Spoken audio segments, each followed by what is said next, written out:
বিবেক তো সেই জন্য দুঃখ পেয়ে বলছে যে তুমি একটু বিশ্রাম নাও, তুমি চেষ্টা তো তোমার ত্রুটি নাই, অন্তরের চেষ্টা তোমার ত্রুটি নাই।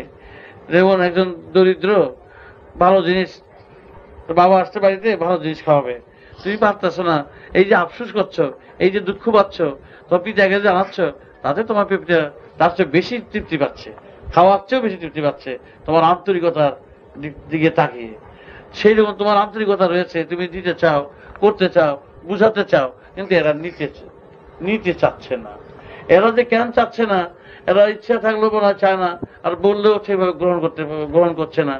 এরা সেই জন্য ওদের বিবেক তো ওদের গার্ড দিচ্ছে, তোরা এইভাবে সময় নষ্ট করছিস কেন, ওদের বিবেক তো গার্ড দিয়ে যাচ্ছে, আমার বিবেক তো আমাকে জানাবার জন্য আগ্রহ প্রকাশ করছে, আমি কি করব?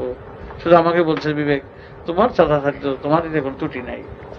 আমার বিবেক বলছে তোমার কোনো ব্যক্তিগত ত্রুটি নাই, তুমি যে অবসর নেবে, অবসর করবে, তার একজনকে তো বঞ্চিত তুমি করতে পারছো না।